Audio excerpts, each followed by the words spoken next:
Hello friends, मैं साहिल राज BSc के online coaching में आप सभी का स्वागत करते हैं। आज हम लोग कोडिंग डिकोडिंग के पहले सेशन को देखेंगे।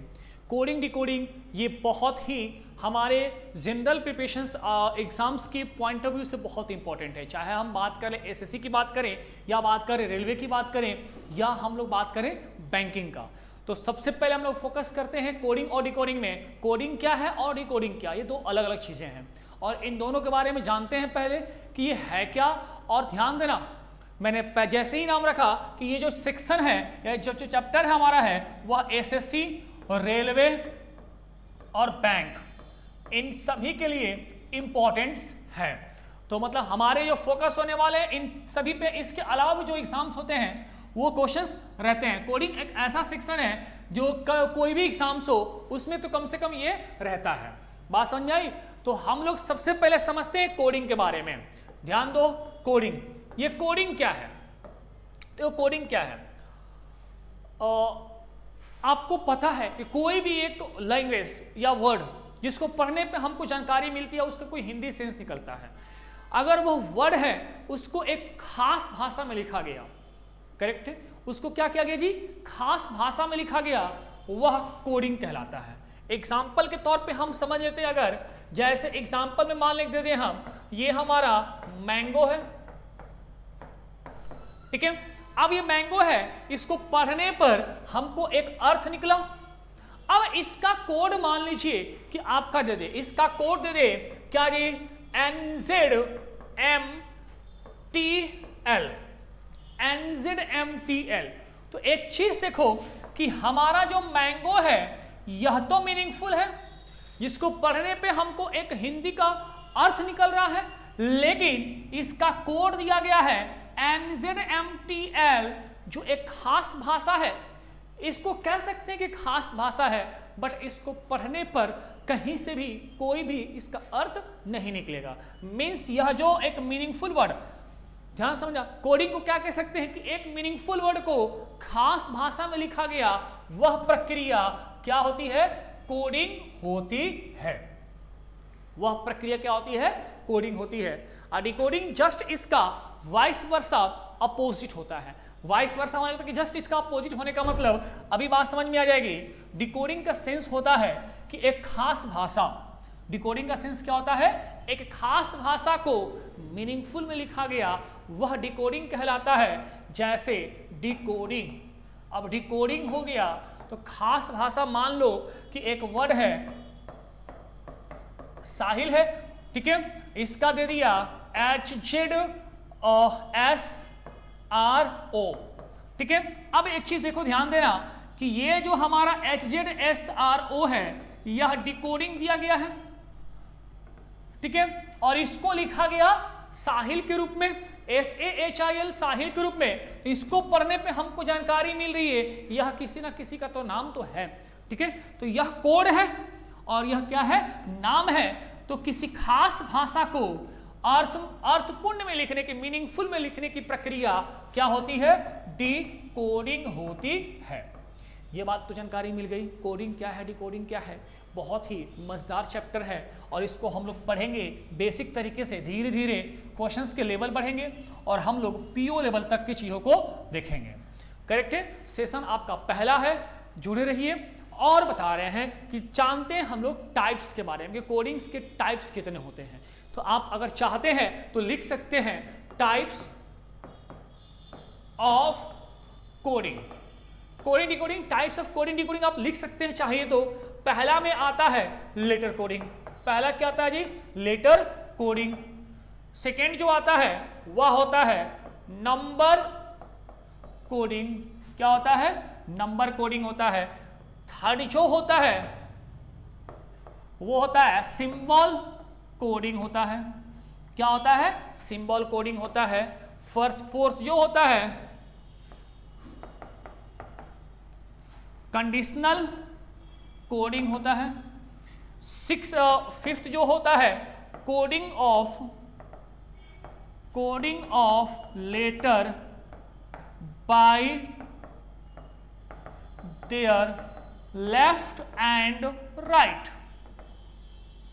क्या जी, coding of letter by their left and right. Fifth के बाद सिक्स में आप लिख सकते हैं फैक्चुअस लैंग्वेज। ठीक है, अब बात करेंगे, ध्यान देना यहां पे समझाने वाले हैं। अब बात करेंगे लेटर कोडिंग का, तो यह जो लेटर कोडिंग सेक्शन है यह एसएससी, रेलवे या बैंक सब में पूछे जाते हैं यहां से, करेक्ट। अब बात करेंगे नंबर कोडिंग का, तो कभी कभी बैंक में पूछे जाते हैं, लेकिन जनरली एसएससी और रेलवे में क्वेश्चंस पूछे जाते हैं।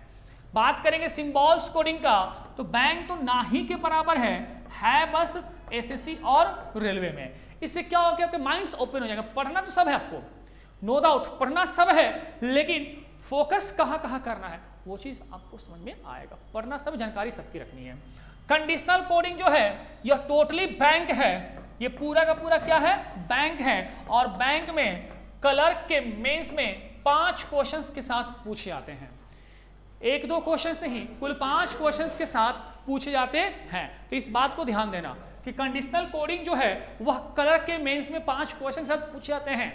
अब बात करें coding of letter by the left and right, तो ये भी हमारे एसएससी और रेलवे में पूछे जाते हैं, coding of letter by their left and right. ठीक है, फैक्चुअस लैंग्वेज की बात करें तो एसएससी में 3 क्वेश्चन पूछता है, लेकिन ये जनरली क्या है, बैंक का है। और पीओ हो या क्लर्क, क्वेश्चंस तो 5 रहेगा ही रहेगा। पीओ हो या क्लर्क, क्वेश्चंस 5 रहेगा ही रहेगा। बात समझ में आई ना? ठीक है, और यहीं पे हम लोग फैक्चुअस लैंग्वेज में ही न्यू पैटर्न को देखेंगे। आने पे समय, आगे आने पे बाद हम लोग न्यू पैटर्न के क्वेश्चंस को यहाँ पे चेक करेंगे। आई बात समझ में? तो ये थे हमारे पूरे लेखा जोखा कोडिंग डिकोडिंग के बारे में। इतने टाइप से पढ़ना है, हर एक टाइप को डिस्कस किया जाएगा। ठीक है, तो सेशन के साथ आप लोग जुड़े रहिएगा। और वीडियो आप क्लासेस पसंद आ रहे हैं तो कम से कम वीडियो को लाइक जरूर कीजिएगा, और लाइक करने के साथ साथ आप चैनल को सब्सक्राइब भी कीजिएगा। सब्सक्राइब और शेयर करना नहीं भूलना है। अगर कोई क्वेश्चंस इस दौरान आपके मन में होंगे तो आप हमारे टेलीग्राम चैनल्स बीएससी कोचिंग्स पे आप सेंड कीजिएगा, आपके रिप्लाई हमारे द्वारा मिलेंगे। या कोई क्वेश्चंस होगा कि सर आप इसको क्लास में डिस्कस कर दीजिएगा, डेफिनेटली वो चीज़ें भी की जाएंगी। बस आप हमारे यूट्यूब चैनल हमारे टेलीग्राम चैनल बीएससी कोचिंग्स पे क्वेश्चंस को आप लोग सेंड कर दीजिएगा। ठीक है, अब हम लोग आगे बढ़ते हैं।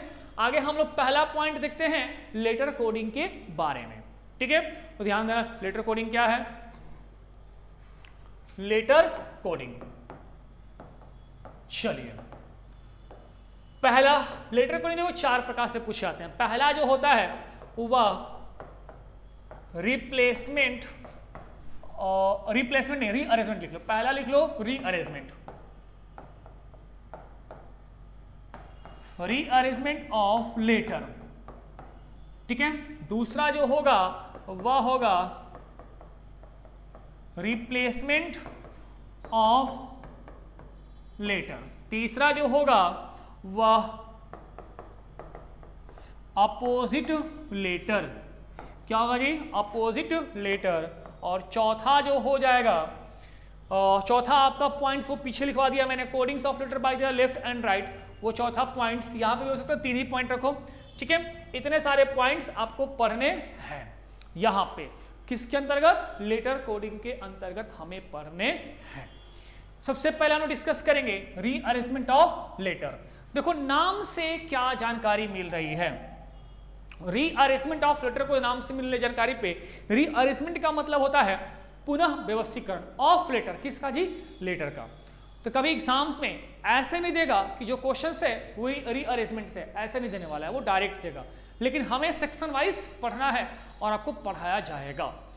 तो ठीक है, तो पहला हम लोग डिस्कस करने वाले हैं रीअरेंजमेंट ऑफ लेटर पे। क्वेश्चंस कैसे पूछे जाते हैं पहले हम लोग उस प्रारूप को देखेंगे। तो एक क्वेश्चंस आपको मैं बता रहा हूं कि क्वेश्चंस के पैटर्न क्या होते हैं। जैसे if Mohan is written as, if Mohan is written as HOMNA, then how is how is Sohan written in that language. ठीक है, ये हमारा एक क्वेश्चन हो गया। कह रहा है, देखो क्वेश्चंस को समझो। पहले सबसे पहले कहने क्या जा रहे हैं कि हमेशा क्वेश्चंस में कोडिंग के ऐसे क्वेश्चंस पूछे जाते हैं एक हमारे एग्जाम्स में। इसको हिंदी में कह सकते हैं कि यदि मोहन को HOMNA के रूप में लिखा जाता है तो उसी प्रकार सोहन को क्या लिखा जाएगा। हमको सोहन का कोड फाइंड करना है। एक वर्ड होगा जिसका कोड दिया रहेगा, जैसे कि इस क्वेश्चन में भी दिया गया है। एक वर्ड है जिसका कोड दिया रहेगा, आपको एक वर्ड का कोड फाइंड करना है। तो करना क्या है कि मोहन को HOMNA के रूप में लिखा गया है, तो वो लॉजिक क्या होगा, वो लॉजिक फाइंड करना है और वही लॉजिक सोहन के साथ लागू करना है और आपके आंसर्स मिल जाएंगे। अगर ये क्वेश्चंस मान लो कि बैंक में पूछा है या SSC में, तो SSC में क्वेश्चंस पूछेगा तो हमारे पास कुल 4 ऑप्शन होंगे A, B, C और D करके, और अगर बैंक में क्वेश्चंस पूछा गया है तो ऑप्शंस हमारे 5 होंगे, E तक होंगे। करेक्ट है। तो हम चेक करते हैं कि भाई लॉजिक क्या है, उसको फाइंड करते हैं। तो उसके लिए क्या करो, पहले मोहन को बाहर निकालो। ये मोहन है, उसका कोड क्या दिया गया है जी, HOMNA, ये हमारा कोड है। एक बात कहो कि यहाँ पे H और यहाँ पे H है, क्या है, यहाँ पे M यहाँ पे M है, यहाँ पे O यहाँ पे O है, यहाँ का A और यहाँ का N। कह सकते हैं कि जो ऊपर में लेटर है वही लेटर नीचे में है, बस एक क्रमबद्ध में एक फिक्स तरीके से इसको रीअरेंज कर दिया गया है। तो उसी प्रकार से हम लोग किसको जी, सोहन को, ये हमारा क्या हुआ, सोहन हुआ, और सोहन को हम लोग क्या करेंगे, अरेंज करेंगे। तो ध्यान दो, हमारा H यहाँ पे आ जाएगा, यहाँ पे O हो गया, और यहाँ पे कौन हो गया, S हो गया, यहाँ पे हमारा N हो गया, और यहाँ पे हमारा A हो गया। क्या हमारा आंसर निकला, लॉजिक वही है, सेम लॉजिक है। कहीं भी कोई लॉजिक में परिवर्तन हुआ है, नहीं हुआ है। ध्यान देना, लॉजिक को चेंज नहीं करना है। तो हम कह सकते हैं कि सोहन का जो आंसर हो गया वह HOSNA के रूप में हुआ। करेक्ट है, ठीक है। ऐसे क्वेश्चंस पूछे जाते हैं एग्जाम्स में। पूछने के जो लॉजिक है वो ये है कि मोहन को अगर इस रूप में लिखा गया है तो सोहन को क्या लिखा जाएगा। ऐसे ही क्वेश्चंस पूछे जाते हैं। आगे से हम लोग इतना लंबा लैंग्वेज नहीं लिखेंगे, डायरेक्ट हम वर्ड, जो वर्ड होगा मीनिंगफुल उसका कोड और एक जिसका फाइंड करना होगा हम लोग वो देखेंगे।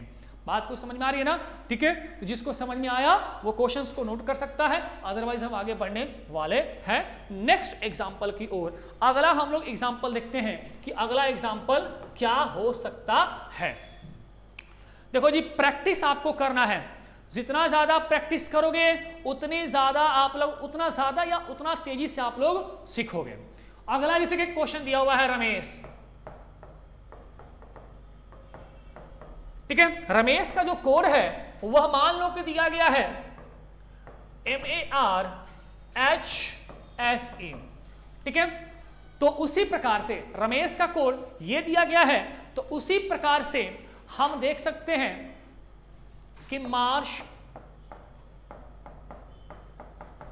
का कोड क्या है, MARSHE, मार्स का कोड क्या है। एक बात कहिए, मैं रमेश को बाहर निकालूं तो ये हमारा रमेश हो गया, करेक्ट है। इसका कोड जो है MAR, वेट वही तो कोड हो गया जी, सॉरी यहां पे वर्ड दूसरा होगा। रमेश का कोड ये है, तो हमको निकालना है क्रिएट्स का, यहां पे क्रिएट्स हो गया, करेक्ट है। तो रमेश का कोड दिया है MARHSE। एक चीज देखो ध्यान से, अगर आप देख रहे हो तो यहां पे M है, यहां पे M आ गया, ये क्रॉस में हो गया। उसी प्रकार से ऊपर का और नीचे में इस प्रकार से अरेंजमेंट किया गया है, और यहां पर A हो गया, यहां का E है, जो यहां पे H ये आ गया, और ये क्या हो गया, S हो गया, तो उसी प्रकार से हम लोग क्रिएट्स को कर देंगे। C को E के साथ चेंज किया गया है, और ये हमारा C हो गया, R आमने सामने है। उसी प्रकार से यहां पे हमारा S हो गया, T हो गया, फिर से लिखते हैं, देखो यहां पे ये हो गया हमारा, ये E हो गया, ये R हो गया, ये C हो गया, ये हमारा एस हो गया, टी हो गया और ये हो गया, ये हमारा क्या हुआ, आंसर हो गया। आई बात समझ में? ठीक है, रमेश का लॉजिक मैंने फाइंड किया और किसका आंसर निकाला था हमको, क्रिएट्स का, और उसका हमने आंसर निकाल दिया। आई बात समझ में? मजा आया तो वीडियो को लाइक करो। ठीक है, और कुछ एग्जांपल्स देखें, और कुछ एग्जांपल्स देखते हैं। जैसे मान लो कि एक हमारे पास और एग्जांपल दिया गया है, रीजनिंग।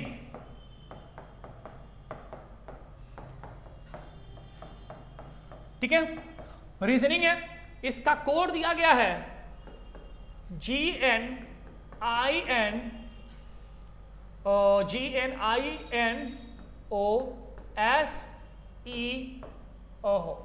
होगा ना जी, SAER हो गया।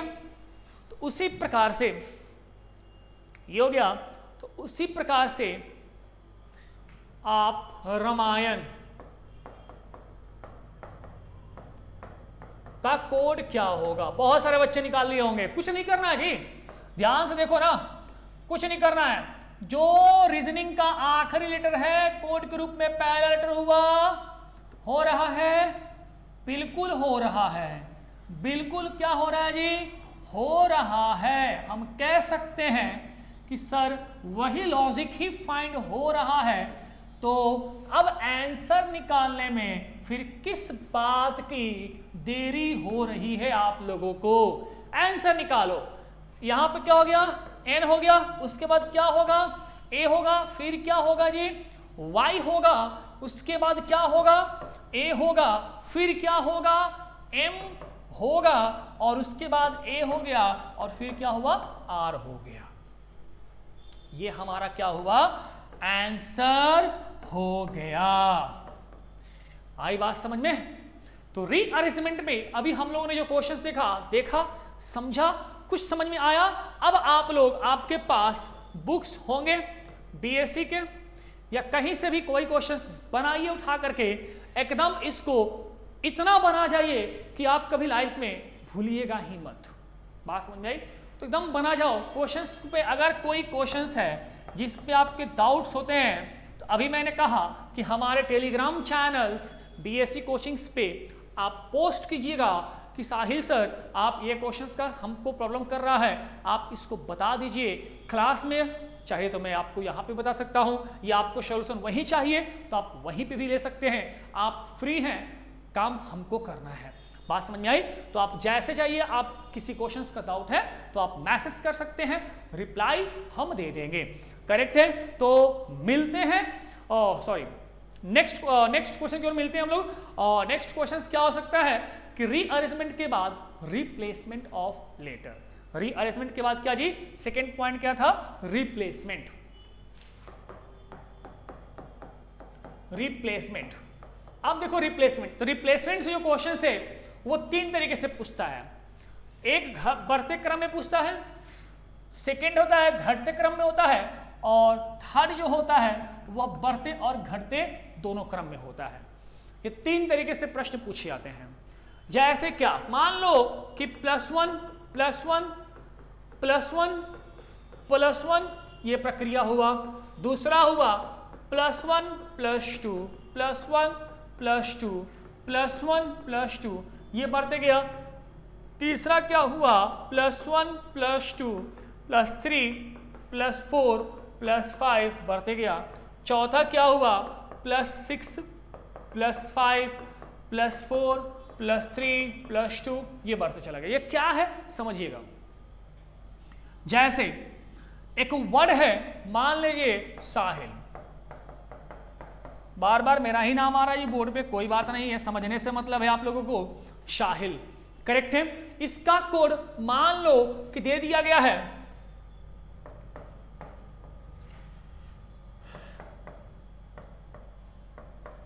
ये हो गया TBIJM, TBIJM ये हमारा कोड है।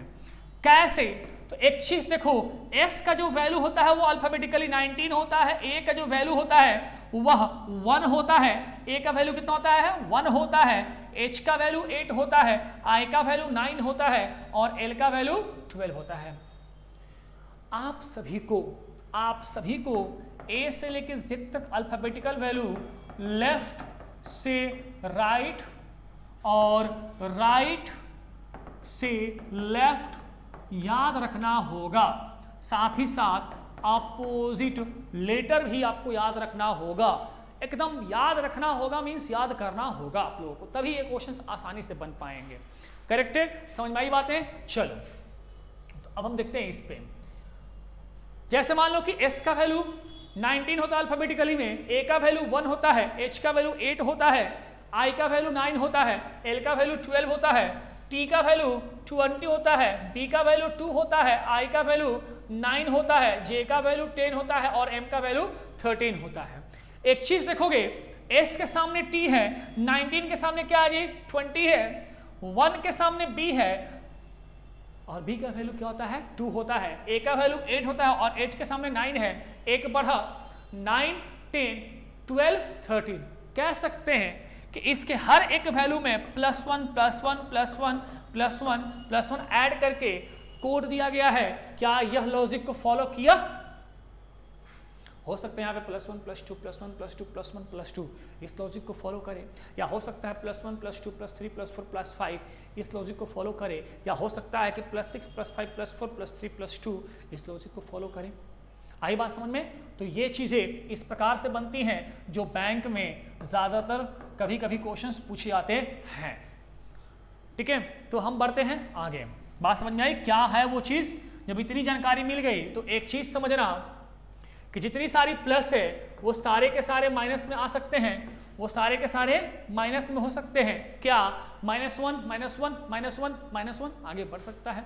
उसी प्रकार से कह सकते हैं कि -1 -2 -1 -2 -1 -2 ये कंडीशन को फॉलो किया। अगला हो सकता है कि -1 -2 -3 -4 -5 ये कंडीशन को फॉलो कर सकता है।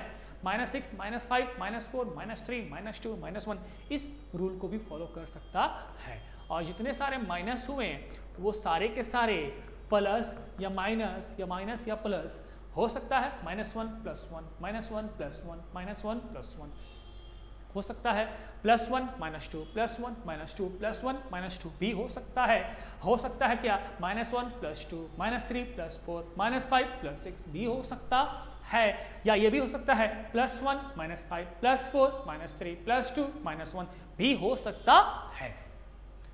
बात समझ में आई ना? तो ये सारे चीज रिप्लेसमेंट ऑफ लेटर के अंतर्गत आते हैं। हर एक पॉइंट्स को हम लोग डिस्कस करेंगे। इस पे भी क्वेश्चंस देखेंगे, इस पे भी देखेंगे और इस पे भी देखेंगे। तो पेशेंस रखिएगा, आराम से क्लासेस चलते रहेंगे।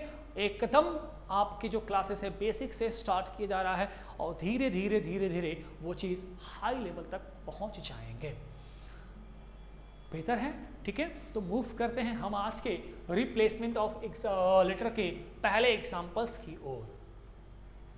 ठीक है, जैसे क्या हो सकता है क्वेश्चंस?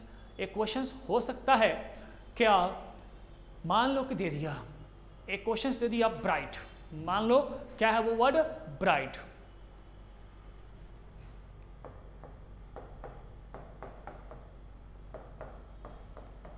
ठीक है, अब ये ब्राइट को लिखा गया है CS, ब्राइट को लिखा गया है C, ओके C, ओहो सॉरी फॉर दैट, CSJ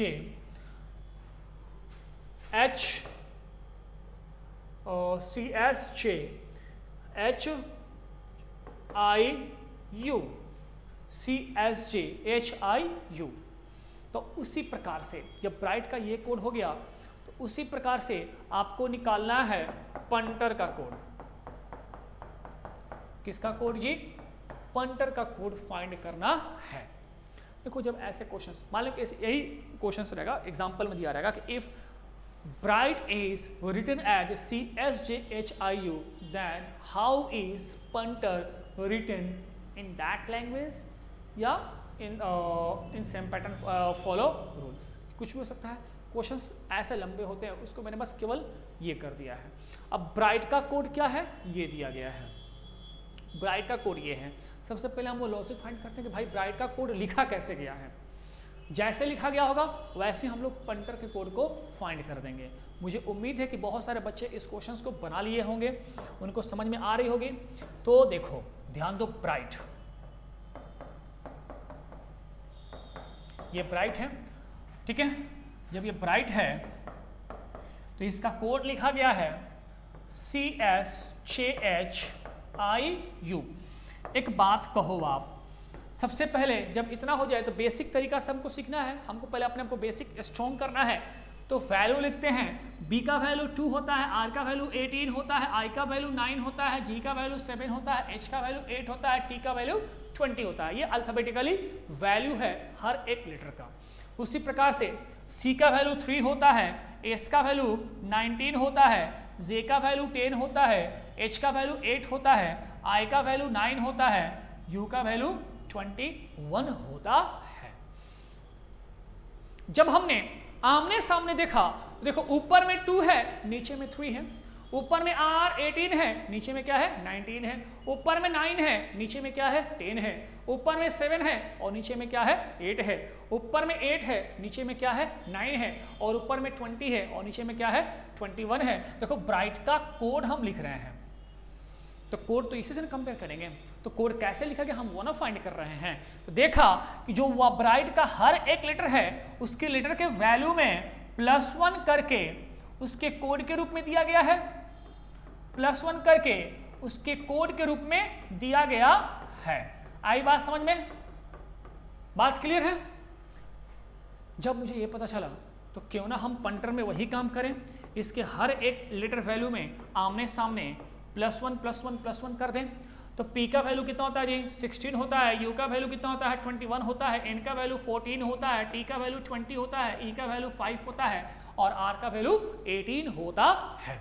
जब इतना हमको पता है तो इसके हर एक वैल्यू में +1 +1 +1 +1 +1 और +1 करेंगे तो 16 + 1 17 पर हमारा Q हो गया, U +1 20 पे V हो गया, N +1 15 पे हमारा O हो गया, T +1 20 पे हमारा 22 U हो गया, E +1 5 पे 6 पे हमारा F हो गया और R +1 18 पे हमारा S हो गया। क्या ये हमारा 18 + 1 19 हमारा S हो गया? क्या यह पंटर का कोड निकला? पंटर का कोड निकला? बात समझ में आई? जब इतनी बात समझ में आ गई तो बढ़ते हैं हम लोग नेक्स्ट क्वेश्चंस की ओर। एक क्वेश्चंस और लिखते हैं एग्जांपल में, क्या है वो? पर्सन। ठीक है, पर्सन का जो कोड है ये पर्सन हो गया, इसका जो कोड लिखा गया है UGQTTW, करेक्ट है, हो गया। तो उसी प्रकार से जब पर्सन का ये कोड हो गया तो हमको फाइंड क्या करना है? मदर का कोड। किसका कोड फाइंड करना है? मदर का कोड फाइंड करना है। ध्यान दीजिएगा, पर्सन यहां पे है, पर्सन यहां पे है, इसका कोड ये है। तो सबसे पहले देखते हैं कि भाई पर्सन का कोड लिखा कैसे गया है। जो रूल होगा वही रूल हम लोग मदर के कोड के लिए प्राप्त करने के लिए इंप्लीमेंट करेंगे। तो पर्सन वहां पे है, पर्सन को लिखते हैं पहले यहां पे, ये पर्सन हो गया, इसका कोड लिखा गया है UGQTTW। अब एक चीज देखो, हमारा वैल्यू लिखते हैं, P का वैल्यू 16 होता है, E का वैल्यू 5 होता है, R का वैल्यू 18 होता है, S का वैल्यू 19 होता है, O का वैल्यू 15 होता है और N का वैल्यू 14 होता है। उसी प्रकार से U का वैल्यू 21 होता है, G का वैल्यू 7 होता है, Q का वैल्यू 17 होता है, T का वैल्यू 20 और 23। मुझे उम्मीद कर रहा होगा, मुझे लग रहा होगा कि बहुत सारे बच्चे इसको बना लिए होंगे।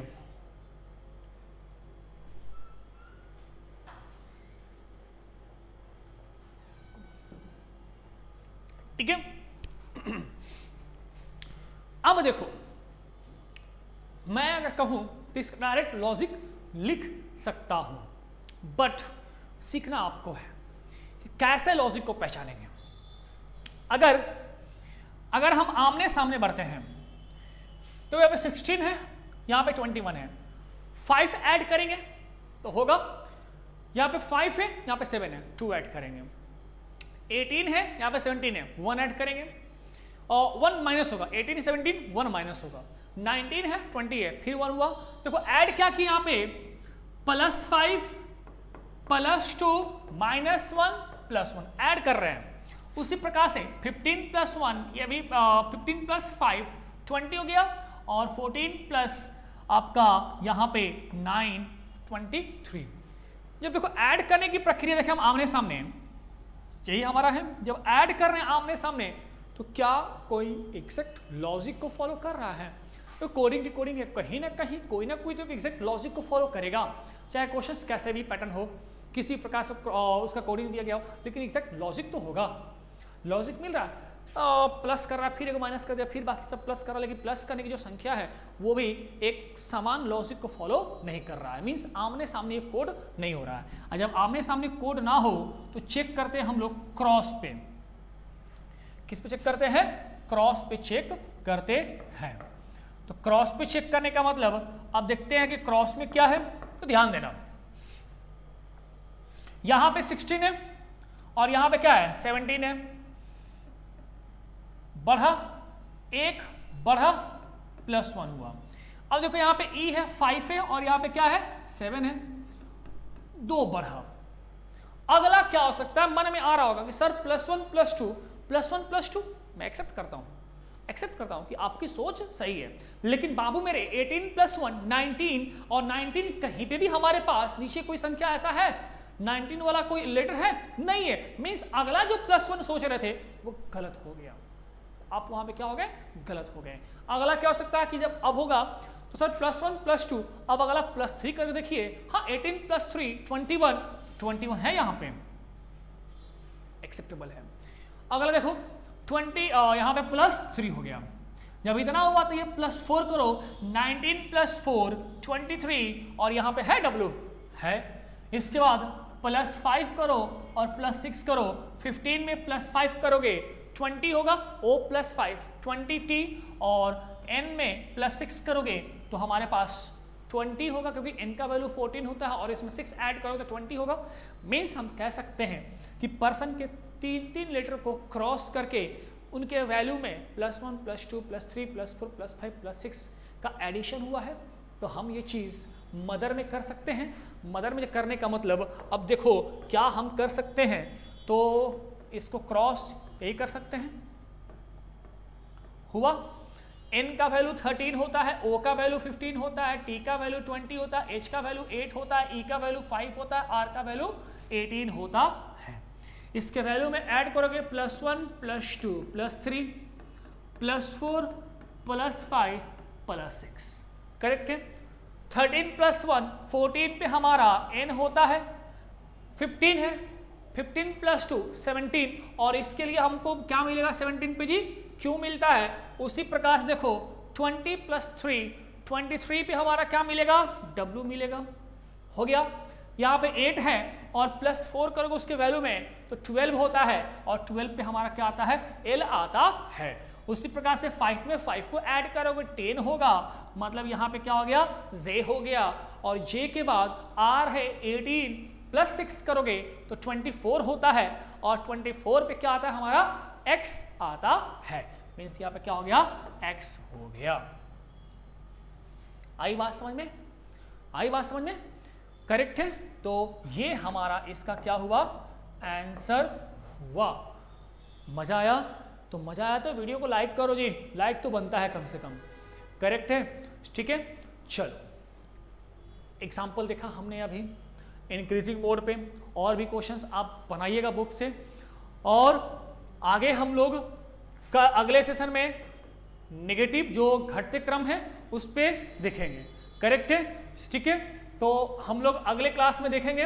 और एक बात कहेंगे फिर से आपको कि चैनल को आप लोग कम से कम सब्सक्राइब करो, वीडियो को लाइक करो, ठीक है, और शेयर करना मत भूलना, क्योंकि आपके जो कलीग्स होंगे, जो नेबर्स होंगे, वो लोग भी प्रिपरेशन करते होंगे, उनको भी आप लोग ये चीज़ को हमारे बीएससी कोचिंग्स के चैनल्स को शेयर करो, ताकि उनको भी जो दिक्कतों का सामना करना पड़ रहा है वो ना करना पड़े हमारे क्लासेस के द्वारा। और जिन लोगों को, क्योंकि हमारे ऑनलाइन क्लासेस स्टार्ट हैं, लाइव क्लासेस, और जिनको एडमिशन लेना है लाइव क्लासेस में, तो हमारे बीएससी कोचिंग ऐप्स को डाउनलोड करिए प्ले स्टोर से जाकर के, और डाउनलोड करके उसके बाद नीचे में नंबर्स चल होंगे जो कि हमारे ऑफिस के नंबर है, उस नंबर पे कॉल करके आप अधिक जानकारी ले सकते हैं। और अगर आपको कोई क्यूरीज है, कोई सवाल है कि नहीं ये सवाल हमसे नहीं बन रहा है आफ्टर दिस चैप्टर, किसी भी चैप्टर का, तो आप हमारे टेलीग्राम चैनल बीएससी कोचिंग्स पे जाकर के वहाँ पोस्ट कर सकते हैं। सर का तो नाम पता होगा,